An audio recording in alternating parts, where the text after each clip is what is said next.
क्या आप कलकत्ता से जो रोड बनाने जा रहे हैं वो कलकत्ता के रोड में कलकत्ता में जाके भीख मांगने के लिए भेजना चाहते हैं क्या? ये बताइए। या कलकत्ता के उन फैक्ट्रियों में जिनमें मजदूरों की क्या दशा है, आप देख रहे होंगे कि झारखंड बिहार की मजदूरों की क्या बाहर की जगहों पे दशा है। क्या आप वो बनाना चाहते हैं कि ये जाकर वहाँ पे मरे, तंबू गाड़ कर वहाँ पे रहने को विवश हो जाए? जिस तरह ढंग से खाना बदोश हो जाते हैं लोग, ये पूर्वजों से अपनी जमीनों को लेकर संरक्षित कर कर यहाँ पे रह रहे हैं। इनके पास 2 ही कट्ठा जमीन है और वही 2 कट्ठा आप ले रहे हैं। तो आपकी क्या नीति है? आपने तो कहा था कि हम गरीबों को उनका हक देंगे, उनको आवास देंगे। आप आवास कहाँ दे रहे हैं साहब? आपने तो गरीबों का आवास छीनने का कोशिश कर रहे हैं। आपके जो प्रशासन है वो अभी तक इन गरीबों, इन मजदूरों, इन किसानों को बात करने तक उचित नहीं समझा।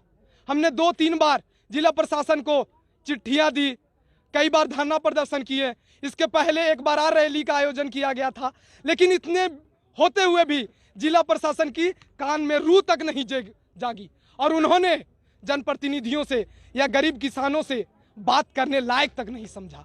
तब हमने ये उग्र होकर ये निर्णय लिया और अगर इससे भी काम नहीं चलता तो हम अपने गाय को, बैल को, बकरियों को, हम अपने पूरे बाल बच्चे को लेकर राज भवन की ओर पैदल प्रस्थान करेंगे और वहीं झुग्गी झोपड़ी डाल देंगे, वहीं रहेंगे कि साहब अगर मेरा घर है ये नहीं है तो हम आपके घर में आके रहेंगे। आज हम चतरा जिला के तमाम गरीब मजदूर किसान यहाँ पे इस चिलचिलाती धूप में आने को मजबूर हुए हैं।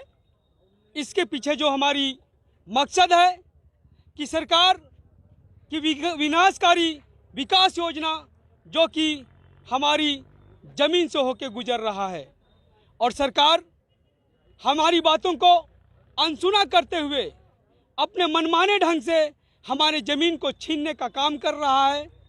इसी के विरुद्ध आज हम जिला प्रशासन के सामने अपनी मांगों को रखने के लिए यहाँ पे एकत्रित हुए हैं, जो कि हमारी मांगे मुख्यतः इस प्रकार है।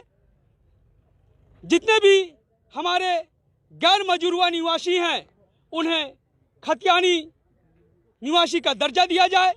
जितने भी वन निवासी हैं उनको वन पट्टा का प्रावधान किया जाए और जो भी विकास कार्य में हमारी ज़मीन ली जा रही है उस ज़मीन का हमें उचित मुआवजा दिया जाए।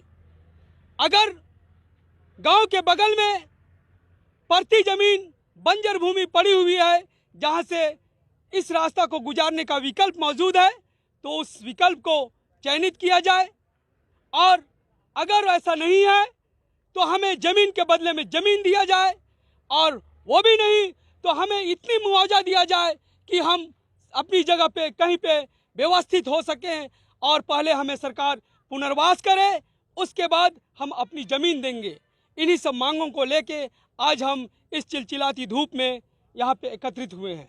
सरकारें तो कहती हैं कि हम आदिवासियों के हित में कार्य करते हैं, तो फिर सरकारें तो हस्त तक की वादा करती हैं कि हम आदिवासियों के हित में काम करते हैं, गरीबों को मकान देते हैं, गरीबों को कुआं देते हैं, लेकिन हमें तो हमारा ज़मीन छीना जा रहा है, हमारा जलाशय छीना जा रहा है, हमारे बगीचे छीने जा रहे हैं। तो अब ये सरकार के वादे और इरादे क्या हैं ये तो हमें नहीं समझ में आता है।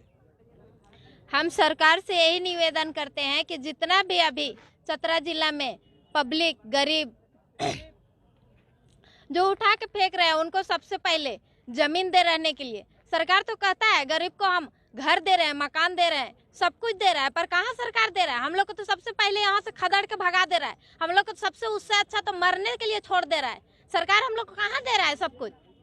हम लोग का भी वहाँ से भगाएगा। हम लोग को 2 कट्ठा जमीन है, उसको हम लोग छोड़ के कहाँ जाएंगे? हम लोग बाल बच्चा कहाँ जाएंगे?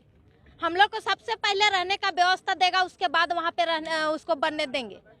हम लोग रोक नहीं रहे हैं उसको रोड बनाने के लिए, पर हम लोग को रहने के लिए पहले जगह दीजिए, अस्थायी दीजिए, सरकार दे, उसके बाद उसको बनने पर सरकार द्वारा यदि सहानुभूतिपूर्वक विचार नहीं की जाती है तो हम सड़क से लेकर संसद तक मार्च करेंगे और यदि ज़रूरत पड़ी तो न्यायालय का दरवाजा भी खटखटाएंगे। इसलिए सरकार अभी से चेत जाए।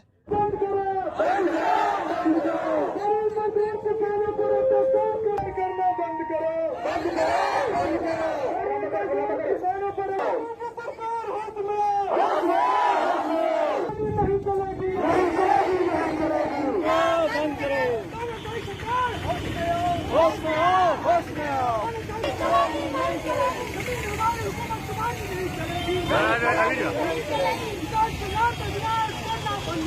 बंद करो